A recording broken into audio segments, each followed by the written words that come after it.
El aire del alba en el valle de Hinnom era un sudario helado, un vaho fétido que ascendía de la tierra como el último aliento de los sacrificados.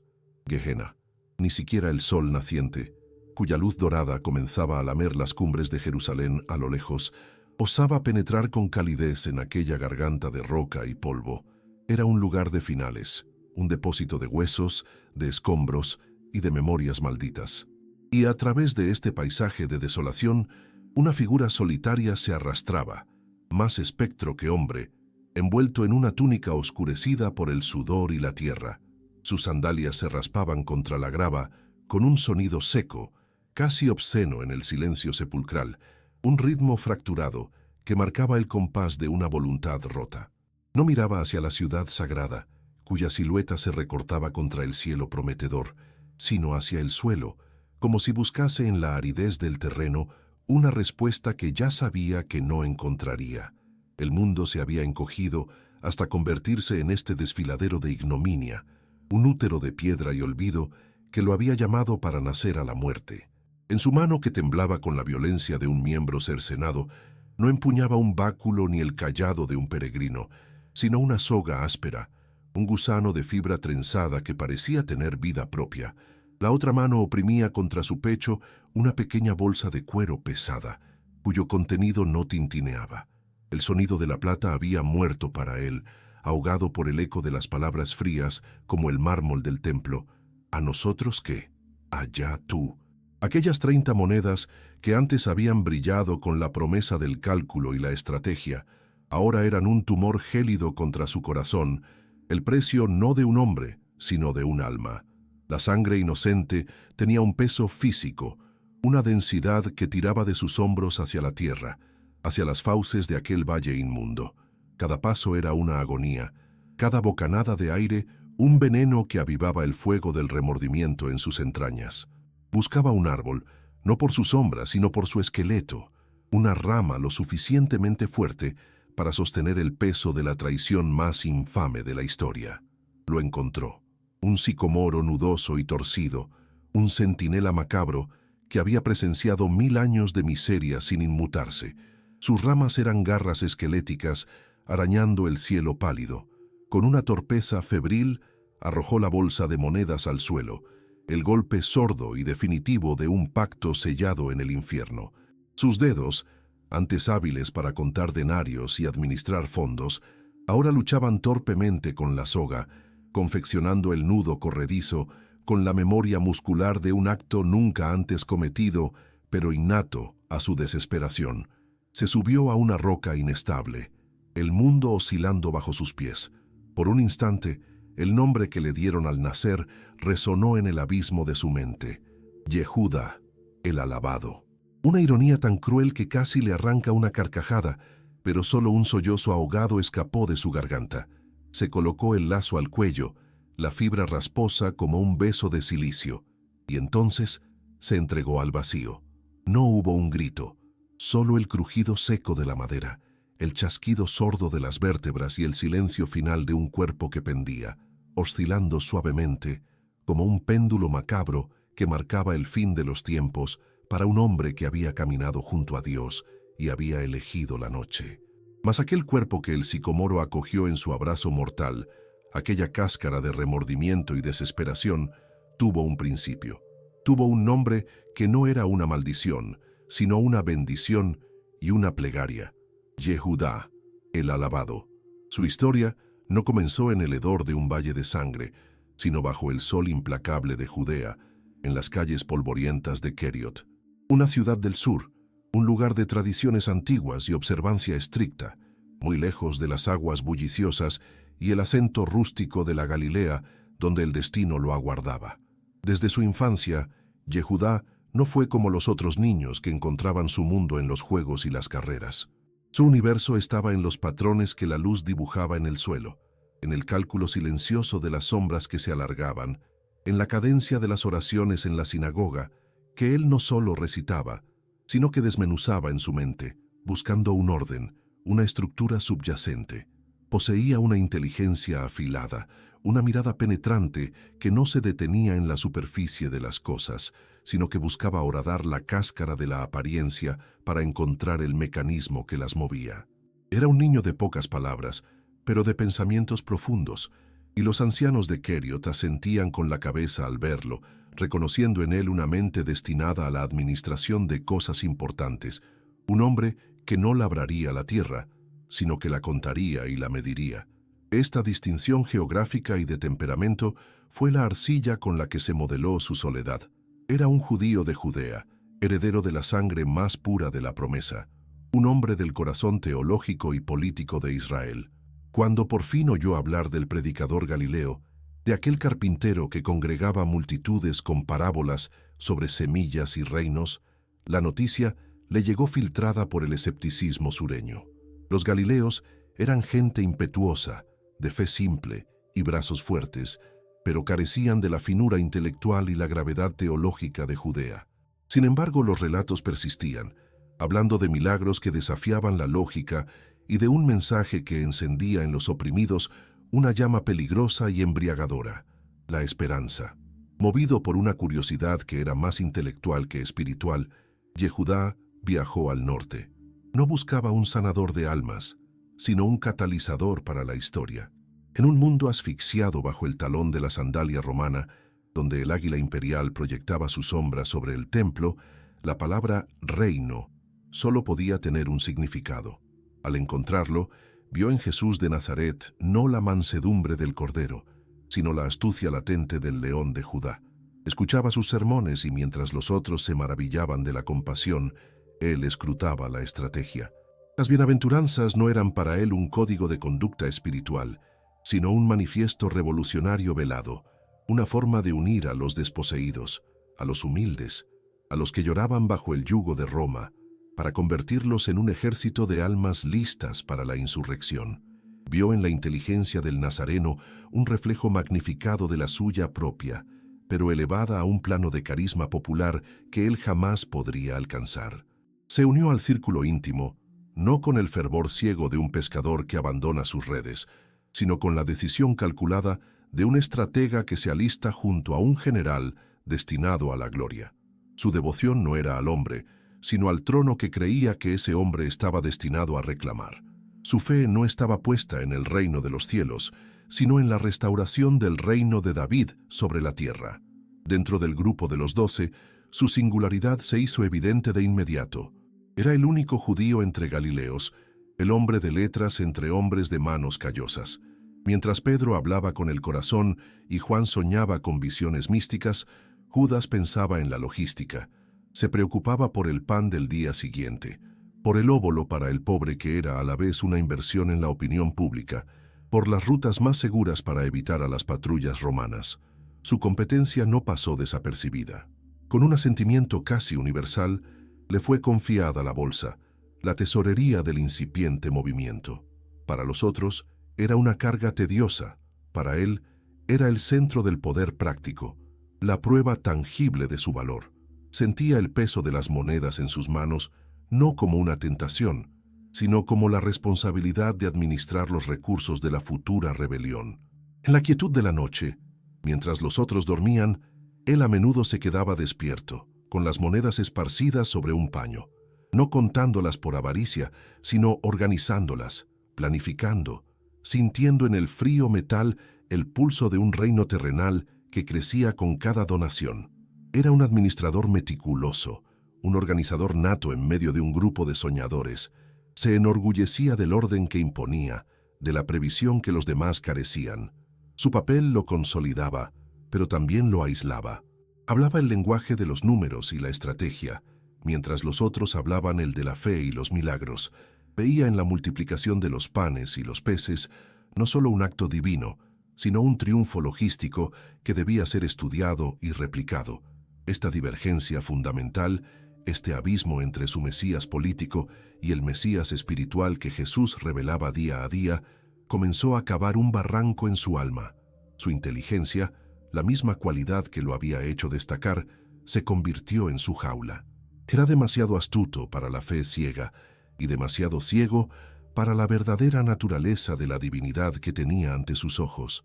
El respeto que los otros le profesaban por su habilidad mundana se sentía para él como una confirmación de su superioridad y, paradójicamente, como la prueba de que ninguno de ellos comprendía realmente la magnitud de la empresa en la que estaban embarcados. Él era el único, en su opinión, que veía el cuadro completo: la opresión romana, la necesidad de una revuelta, el genio estratégico del Nazareno.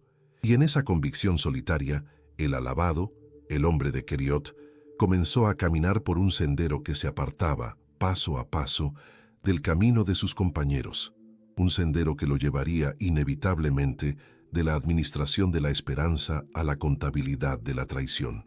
La gangrena de un propósito, cuando se instala en el alma, no la devora de un solo mordisco, la envenena lentamente, una gota de amargura cada día, una sombra de duda que se alarga con cada sol poniente, hasta que la luz original del idealismo se extingue por completo. Para Yehudá de Queriot, el hombre de la lógica y el cálculo, el administrador de un reino que él concebía en términos de contabilidad y estrategia, el principio del fin tuvo el perfume del nardo puro y el sonido de un frasco de alabastro haciéndose añicos. Sucedió en Betania, en la casa de Simón el leproso sanado, durante una cena cuyo ambiente de gratitud y devoción comenzaba a resultarle empalagoso. Observaba desde su rincón, analizando las dinámicas del grupo, las sonrisas, la admiración casi infantil en los ojos de los otros discípulos. Lo consideraba un sentimentalismo peligroso, una falta de la gravedad que la inminente revolución requería. Y entonces la mujer María se adelantó. No caminaba, flotaba en una nube de resolución silenciosa. En sus manos sostenía el frasco como si fuera el corazón del mundo. Judas la observó con una mezcla de curiosidad y desdén. Vio cómo rompía el cuello del recipiente, un gesto de absoluta e irrevocable entrega, y cómo el aire se preñaba al instante de una fragancia tan intensa y costosa que parecía un sacrilegio. El líquido espeso, casi un aceite, se derramó sobre la cabeza del Nazareno, y luego, en un acto que a Judas le pareció el culmen de la histeria y la sumisión, la mujer se arrodilló para ungirle también los pies, secándolos con su propia cabellera. Un silencio reverencial cayó sobre la habitación. Pero en la mente de Judas no había silencio, sino el ruido ensordecedor de un ábaco enloquecido. 300 denarios. La cifra se le clavó en el cerebro. No era una abstracción. Eran meses de meticulosa administración, de mendigar donaciones, de estirar cada moneda. Con 300 denarios, podía haber comprado armas a un mercader idumeo, podía haber pagado a informadores dentro de la guarnición de la Torre Antonia, podía haber financiado una red de mensajeros para coordinar un levantamiento en toda Judea. Y todo ese potencial, todo ese poder táctico, estaba siendo derramado en el suelo, absorbido por el polvo y la vanidad de un gesto teatral. Su pragmatismo, el pilar sobre el que había construido su identidad dentro del grupo, se sintió agredido, ridiculizado. La ira, fría y lúcida, subió por su garganta. ¿Por qué este desperdicio? Su voz sonó más dura de lo que pretendía, rasgando el tejido de la devoción. Disfrazó su furia estratégica con el manto de la caridad, una máscara que ya le resultaba cómoda. Podría haberse vendido por mucho y haberse dado a los pobres. Era una objeción lógica, irrebatible en el plano material. Pero entonces, la mirada de Jesús se posó en él. No era una mirada de ira, sino de una profunda y decepcionante comprensión, lo cual fue infinitamente peor. «Déjala», dijo el maestro, y sus palabras, aunque suaves, fueron un veredicto público. «Buena obra me ha hecho. A los pobres siempre los tendréis con vosotros, pero a mí no siempre me tendréis». Cada palabra fue un clavo en el ataúd de la autoridad de Judas. Fue desautorizado, su lógica mundana expuesta como una ceguera espiritual ante todos. Sintió el calor de la vergüenza subirle al rostro, la sensación de las miradas de los otros sobre él. Su rol, el de guardián de la sensatez, había sido públicamente devaluado en favor de un acto de amor que él simplemente no podía, no quería, comprender. La herida se abrió, profunda y supurante. Días después, esa herida se convirtió en una llaga abierta bajo el sol de Jerusalén. La entrada en la ciudad fue el paroxismo de todo lo que Judas había esperado. Era el momento que había visualizado en sus noches de insomnio, el dividendo de su larga inversión de fe política. La ciudad era un hervidero. Desde el Monte de los Olivos podía ver la marea humana que se congregaba. Sus voces un oleaje creciente que ascendía hasta ellos. Mientras descendían, la marea se convirtió en un tsunami de fervor. Mantos extendidos como una alfombra real, ramas de palma ondeando como estandartes de un ejército victorioso. Y el grito que hacía vibrar las piedras antiguas. «Hosana, Hosana, al Hijo de David». Judas se sentía electrificado, su pulso sincronizado con el de la multitud. Este era el lenguaje que entendía: poder, aclamación popular, el momento perfecto para la toma del poder. Su mirada febril recorría las caras, buscando a los hombres de acción, a los nacionalistas, a los que, como él, entendían que los reinos no se heredan, se conquistan. «Ahora», gritaba su alma, «ahora es cuando debe dar la señal, llamarlos a las armas, marchar sobre el templo y la fortaleza romana y reclamar el trono de Israel». Se volvió hacia Jesús, esperando ver el fuego del libertador en sus ojos, y lo que vio lo destrozó. El nazareno lloraba. Lágrimas silenciosas surcaban su rostro mientras contemplaba la ciudad que lo aclamaba. Lloraba por ella, susurrando profecías de su destrucción. Para Judas, fue como recibir un golpe en el estómago. ¿Llorar en la hora de la victoria? ¿Lamentar la caída de los muros cuando debía estar planeando cómo asaltarlos? La desilusión fue tan absoluta, tan visceral, que sintió un vacío helado expandirse en su pecho. El general se negaba a luchar, el rey rechazaba su corona, el Mesías era un fraude, o peor aún, era real, pero su reino no era de este mundo, lo cual para un hombre como Judas era exactamente lo mismo que ser un fraude. Todo se había acabado. Había apostado su vida a un líder que prefería el martirio a la victoria. La noche que siguió fue un descenso a los infiernos privados de su propia mente. Vagó por los barrios bajos de la ciudad, un laberinto de callejones estrechos que apestaban a incienso rancio y a la sangre de los corderos que ya se preparaban para el matadero pascual. Cada balido de un cordero le sonaba como una burla.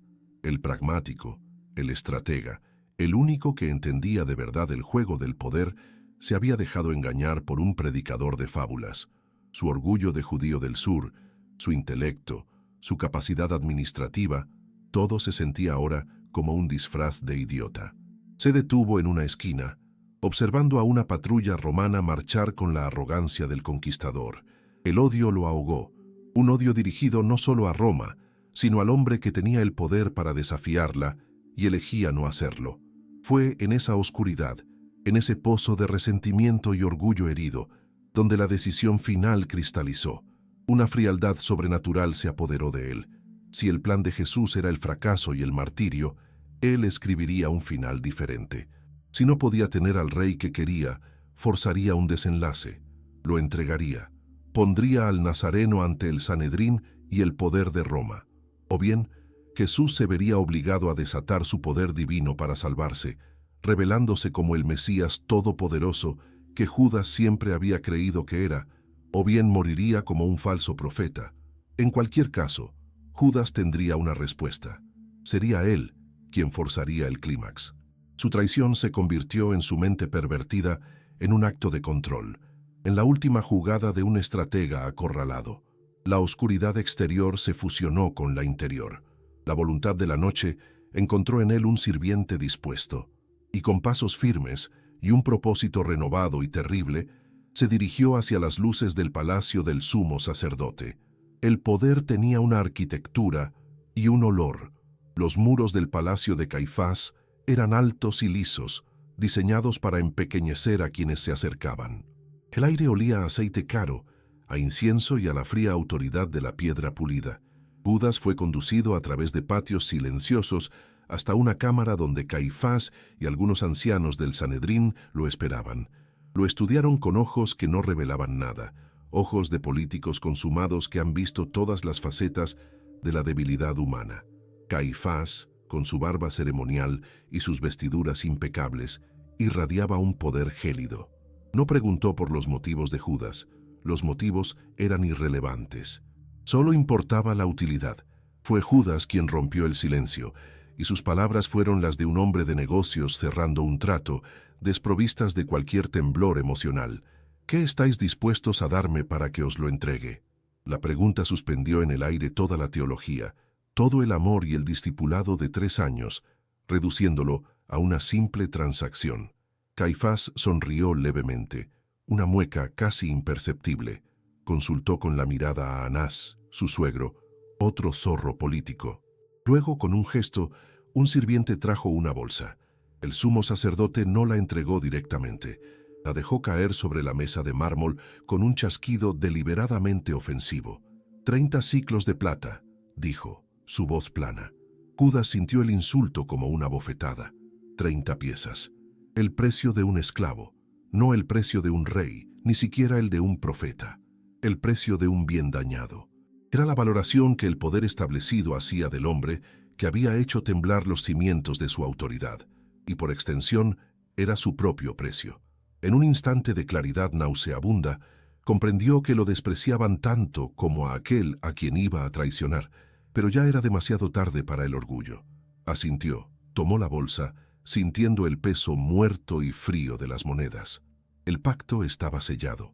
Salió de allí sintiéndose sucio, utilizado, pero con la terrible satisfacción de haber puesto en marcha los engranajes del fin. La atmósfera del aposento alto durante la cena era una tortura de intimidad. La luz de las lámparas creaba un halo dorado, un círculo de comunión del que él ya se sentía excluido.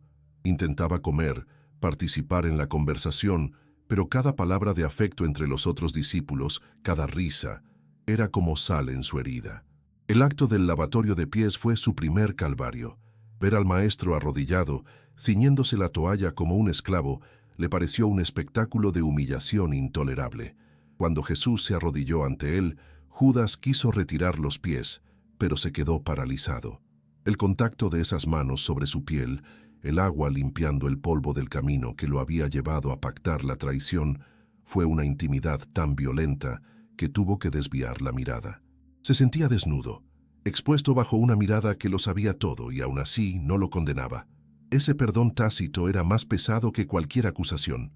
Luego, a la mesa, llegó la frase que hizo que el corazón se le detuviera.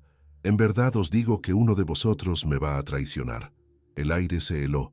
La confusión y el horror se pintaron en los rostros de sus compañeros. ¿Soy yo, Señor?, preguntaban, uno tras otro, con la angustia de la inocencia.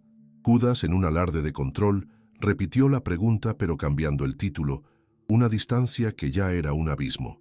¿Acaso soy yo, Rabí? La respuesta de Jesús, tú lo has dicho, fue un susurro solo para él, un estilete que le atravesó el alma sin que los demás lo notaran. El acto final de la representación fue el pan mojado. Compartir un bocado del mismo plato era un gesto de amistad suprema en su cultura. Jesús mojó el pan y se lo tendió. Al aceptarlo, Judas aceptó su rol, su identidad de traidor, sellada con un último acto de falsa comunión. Lo que vas a hacer, hazlo pronto. No fue una orden, fue una liberación. Judas se levantó y caminó hacia la puerta. Al cruzar el umbral, dejó atrás la luz, el calor y el amor, y se sumergió en la noche que lo esperaba, una noche que ahora era su único y verdadero elemento. Getsemaní, el nombre mismo, era un susurro de agonía. Guió a la tropa por el valle del Cedrón, las antorchas danzando y proyectando sombras monstruosas sobre los olivos centenarios. Los soldados lo seguían, sus armaduras tintineando, sus voces contenidas. Él era la clave, el guía hacia el santuario privado del hombre que iban a prender. Esta profanación de la confianza era quizás la faceta más vil de su acto. Desde la entrada del huerto señaló el lugar. Aquel a quien yo bese, ese es. Prendedlo y llevadlo con seguridad. Se adentró en la penumbra del jardín. Encontró a Jesús de pie esperándolo, como si siempre hubiera sabido que llegaría de esa manera. El momento se suspendió. Judas se acercó, el corazón golpeándole en la garganta. «Salve, Rabí», exclamó, y lo besó.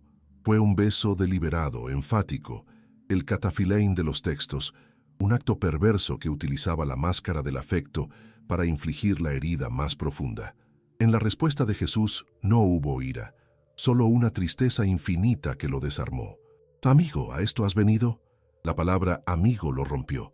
En ese instante comprendió el abismo insondable que separaba el amor divino de su propia y mezquina lógica.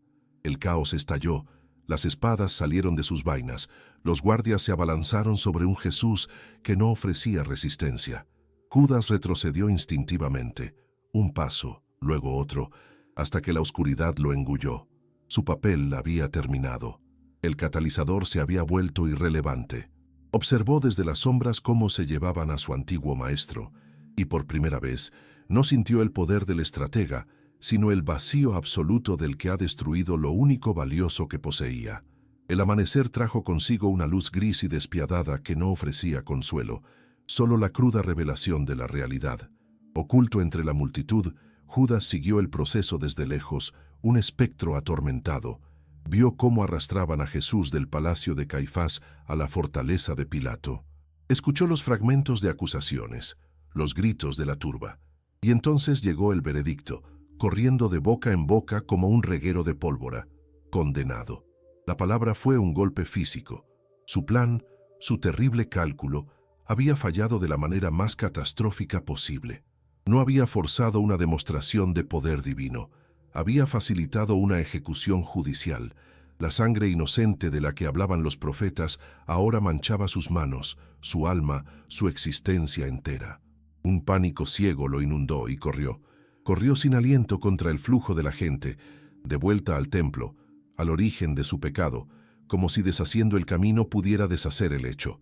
Irrumpió en el atrio de los sacerdotes, interrumpiendo los ritos matutinos.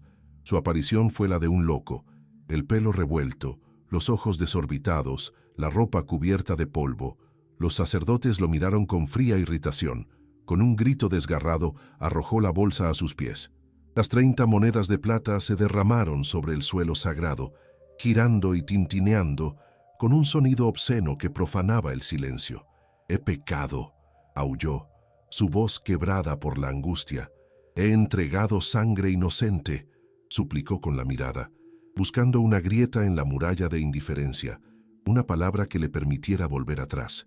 La respuesta de Caifás fue una losa de sepulcro, pronunciada con un desdén absoluto. «¿A nosotros qué? Allá tú». Lo borraron, lo anularon. Su utilidad había expirado. Los sacerdotes le dieron la espalda y continuaron con sus deberes, dejándolo solo en medio del vasto espacio, con el eco de la plata riéndose de él. Estaba completamente solo, rechazado por el cielo y por el infierno que había elegido servir. La humillación era un océano que lo ahogaba. Ya no quedaba ningún lugar a donde ir, salvo hacia el silencio final. Cuando los sacerdotes le dieron la espalda, el alma de Yehudá de Keriot se quebró como un recipiente de arcilla arrojado contra la piedra. El eco de las 30 monedas de plata danzando sobre el mármol del templo fue la música fúnebre de su propia condenación. Salió de allí a trompicones, ciego a la luz del día, sordo a los ruidos de una ciudad febril que se preparaba para presenciar el espectáculo de otra crucifixión. Para él, solo existía el estruendo de su fracaso, el grito silencioso de la sangre inocente que lo acusaba desde dentro.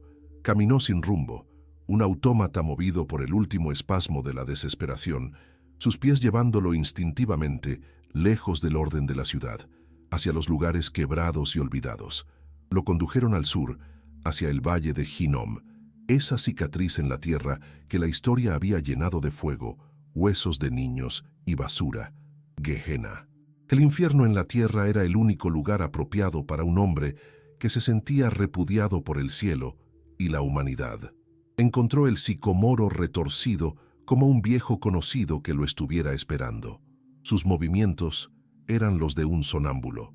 La soga, antes un objeto ajeno, ahora se sentía como una extensión de sus propias manos. Confeccionó el nudo con una calma terrible, la calma del que ha perdido toda esperanza y, por tanto, todo miedo. Se colocó la soga al cuello. El contacto áspero de la fibra fue el último abrazo que recibiría. Por un instante vio el rostro del Nazareno, no como lo había visto en Getsemaní, sino como lo había conocido en los primeros días, lleno de una luz que prometía un reino.